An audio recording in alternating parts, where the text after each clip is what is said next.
রাধে বন্ধুরা, সবাই ভালো আছো নিশ্চয়ই। মিমির ঘরকন্যা আইডিতে সবাইকে স্বাগত। আজকের কুকিং রেসিপিটা হচ্ছে ফুলকপি আর মসুরের ডালের বড়া দিয়ে আলু দিয়ে ঝোল। সবসময় যদি একই রকম সবজি খেয়ে বোর হয়ে গেছেন, তাহলে এইভাবে মসুরের বড়া দিয়ে ফুলকপি দিয়ে ঝোল করে খেতে ভালো লাগে। ভাত দিয়ে, রুটি দিয়ে, সব দিয়ে এক আধ দিন এভাবেও বানিয়ে খেয়ে দেখবেন, নতুনত্ব লাগবে তরকারির মধ্যে। মুসুরির ডালগুলো আমি ভিজিয়ে নিয়েছিলাম। ভিডিওটা স্কিপ করবে না, পুরো ভিডিওটা দেখবে। প্রথমে আমি মুসুরিটা ভিজিয়ে নিয়েছিলাম 20 মিনিটের মতো। 20 মিনিট আধ ঘন্টাতে মুসুর ভিজে যায়। তারপর সেটা বেটে তার মধ্যে একটু নুন মাখিয়ে আর এভাবে বড়ার আকারে তৈরি করলাম। তেলে ভেজে নিলাম বড়া। চাইলে আপনি এই বড়াগুলো আলু দিয়ে শুধুও ঝোল করতে পারেন, তাও ভালো লাগবে। কিন্তু এক আধ দিন ফুলকপি দিয়ে সাথে ঝোল করলে ঝোলটা আরও বেশি টেস্টি হয়, আর সবজিটা একটু নতুনত্ব মনে হয়। রোজ রোজ যদি কাঁচা সবজি খেয়ে বোর হয়ে গেছেন, তাহলে এভাবে ডালের বড়া দিয়ে একটু একটু সবজি দিয়ে ঝোল করবেন, ভালো লাগবেন। কোনোদিন হয়তো ফুলকপি দিয়ে ঝোল করলেন, আবার কোনোদিন হয়তো ঝিঙে দিয়ে এই বড়াগুলো দিয়ে ঝোল করলেন, তাও ভালো লাগবে। বড়াগুলো আমার হয়ে গেছে। এবার তেলের মধ্যে জিরে ফোড়ন আর তেজপাতা ফোড়ন দিলাম। এবার একটা পেঁয়াজ আমি কুচো করে নিয়েছিলাম, সে পেঁয়াজটা দিয়ে দিলাম। এটা ভেজে নিতে হবে।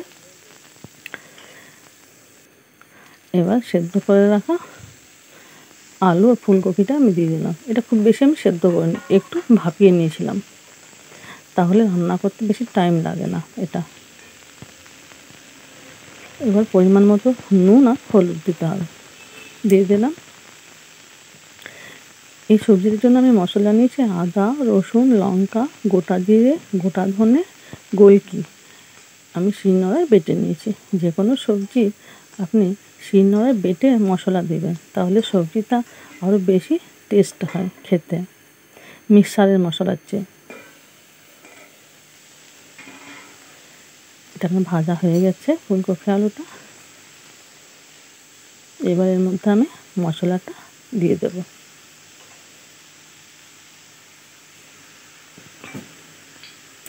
বাড়িতে যদি টমেটো থাকে, তাহলে একটা টমেটো দেবেন, খেতে আরও ভালো লাগবে।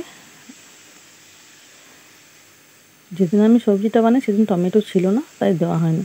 কিন্তু টমেটো দিইনি তার মানে এই নয় যে খেতে খারাপ লাগবে, তাও খেতে ওইরকমই টেস্ট হবে।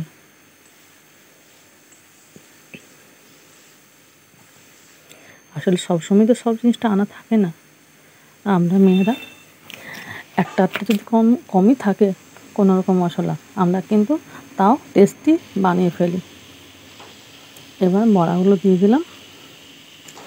অল্প একটু ভেজে তারপর জল দিতে হবে, খুবই অল্প জল দিতে হবে। যেহেতু ফুলকপি আলুটা আমার আগে থেকে মোটামুটি সেদ্ধ আছে, তাই অল্প একটু জল দিলাম, যেমন ঝোলের প্রয়োজন সেরকম। এবারে গরম মশলা যদি আপনারা পছন্দ করেন, তাহলে এখানে 1 চামচের মতো গরম মশলা দিয়ে দেবেন, বা ম্যাগি মশলা, তাহলে ঝোলের টেস্টটা আরও 4 গুণ বেড়ে যাবে। তাহলে বন্ধুরা, কেমন হয়েছে আমার এই সবজিটা একটা কমেন্ট করে জানিও, তাহলে আমাদেরও পরের ভিডিওটা বানাতে একটু ভালো লাগে। আজ এই পর্যন্তই।